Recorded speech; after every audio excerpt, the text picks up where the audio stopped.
Hello everybody, welcome back to New the Classic Storyteller. Today we are gonna do chapter 11 of Frankenstein. I hope you remember last day we did chapter 10. Chapter 11 is going to be very exciting, so just wait and watch. Chapter 11. The Monster's Story. The monster and I hiked slowly to his hut. It was a rough-looking building. When we went inside and sat beside the warm fire, the flames made the monster's pale face glow with a strange light. He started the story at the beginning of his life, at the fateful moment when I left him. It's hard for me to remember the first few days of my life. Very hard. They are all one big blur. I saw, I felt, I heard and smelled all at the same time. My senses were all mixed up. I interrupted him to ask, "Your senses came at once? That must have been confusing." At first, yes, but then I learned to tell them apart. They liked my heart, my eyes, and I had to keep them closed for a long time. I found my way, it's safe, and I had to keep them closed so badly. After I left your apartment, I found my way into a forest near Ingolstadt. I lay down beside a stream and slept. Hours later, I woke up because my stomach hurt and my throat was sore. I found I could drink the water in the stream, and it was wonderful. Then I ate some berries and roots that I found in the forest. My stomach isn't like yours, Frankenstein. It does quite well a rough diet. He shifted away from the fire as it heated up the room. I didn't know what to think or even what to say, so I just listened. It was a dark and cold when I woke up.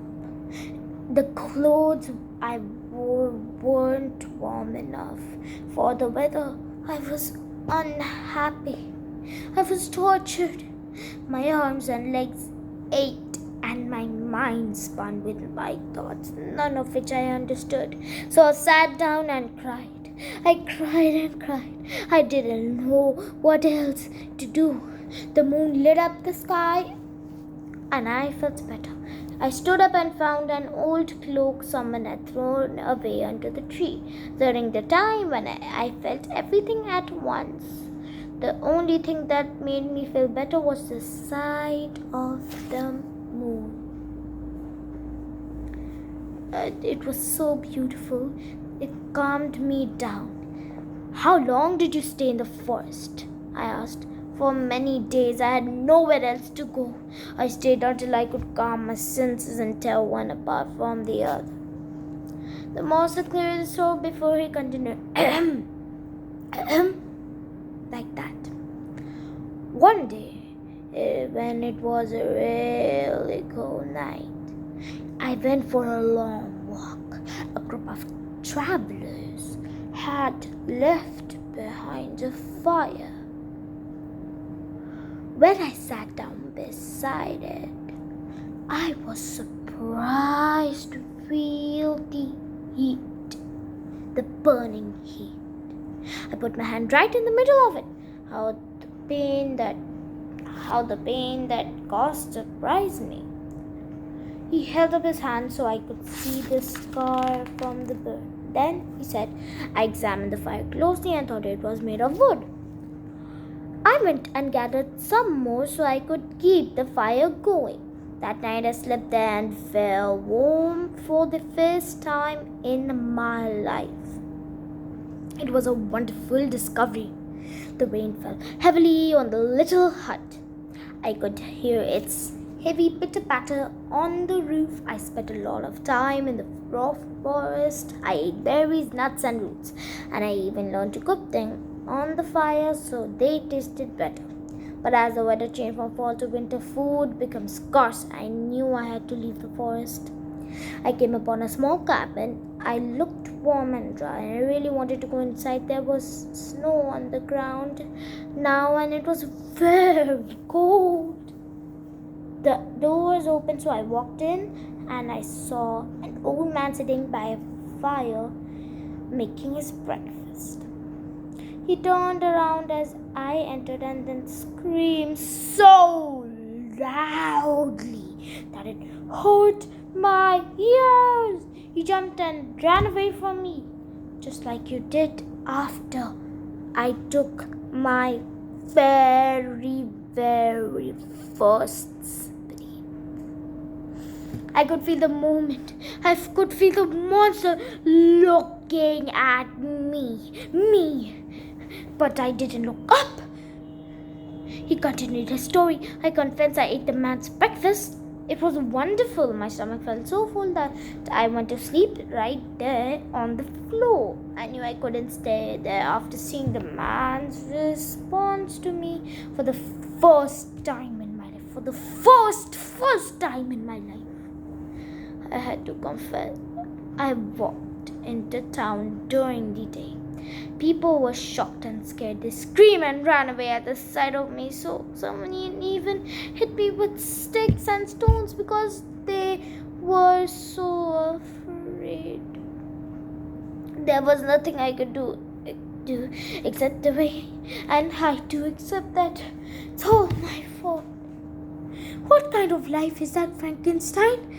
I shook my head in response but didn't say anything. I ran from the place as fast as I could. I ran all the way out of town. I ran until I came to an old shack built next to a small cottage. Now I knew not to go inside the cottage in case I scared the people and they tried to hurt me.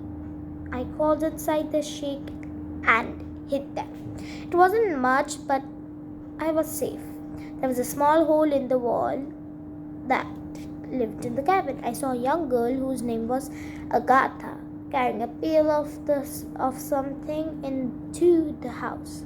Her brother met her at the door and took the pail for her so she wouldn't have carried it along. The next time I saw the brother, whose name I learned was Felix, he was carrying some sort of tool and walking into the forest. When he returned, he had wood for fire with him. I fell in love with that little family. They looked sad, but they were so hardworking. The father was blind. He often sat by the fire playing a wooden flute. The music was so beautiful. So beautiful.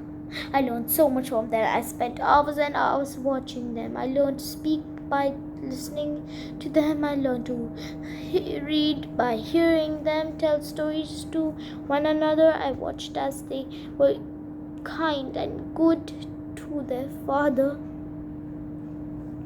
I felt this how a family should be. They were very poor, the monster said, but they were happy. I started to help them as much as I could. I stopped taking their food for my meals and went back to eating roots and berries. At night, I would borrow Felix stew from the shed to chop piles and piles of wood for them. They were always so surprised to find a new pile on their doorstep in the morning. They lived a simple and a quiet life. They were always so surprised. They were poor but seemed content. I longed to talk to the sweet old man, to discuss Felix's books with him, to spend time helping Agatha in the garden. I wanted nothing more than to become a part of a family. I wanted love. I really wanted love. I wanted nothing. I knew you didn't wanted me to be a part of yours, that you rejected me moments after you gave me life. But if I could find another place to belong, that would more than make up for the pain I felt after you left me. One day I was in the forest gathering food. I bent down to take a drink and saw myself on the water. Oh, I was a monster. A terribly ugly monster. I hope one day a family would look into my heart and see the real me and not just look at my awful face. Almost a year passed. I decided that it was now time to try and meet this family. I wanted to desperately to join. One morning, I watched as Agatha left their father alone to take a walk in the woods. The old man picked up his guitar and played for a while. What beautiful music! It inspired me. I crawled out of my hiding place and walked up to the front door and knocked. I heard the man call out for me to come inside. "Who are you?" he asked. I told him that I was a traveler and asked him if I could warm myself by the fire. We sat down and talked for a long time. I told the man how I got there and how I'd been living in the woods and how I was a monster whom everyone hated. The man made all my dreams come true when he said I sounded like I had a pure good heart. It was a moment of truth. Tears wet the monster eyes, every inch of me. I wanted to tell the whole story, so I did. I told him that it was me who cut the wood for them, who had helped them out for the past few months. The old man was shocked, but before he could say anything, his family returned to the cottage. Felix and Agatha was shocked to see me and immediately thought the worst. They cried out in fear and the boy dragged me away from his father. He threw me out of the house and Agatha fainted. I knew I could really have hurt Felix, for I was much bigger than he was. I couldn't bring myself. I ran there as fast as I could. My heart was broken into millions of different pieces. I didn't know what I could do. I knew that I could never be a part of any family. I knew that no one in the world would ever accept me because I looked this way. It didn't matter that I could read or write. It didn't matter that I could talk or things about philosophy or other great subjects. People would always be afraid of me at that moment. I hated you, Frankenstein, for bringing me into a world that would never accept me. The end of the chapter, but not the story. So watch back and sit back and watch. That's what I subscribe. Hit the bell button and don't forget to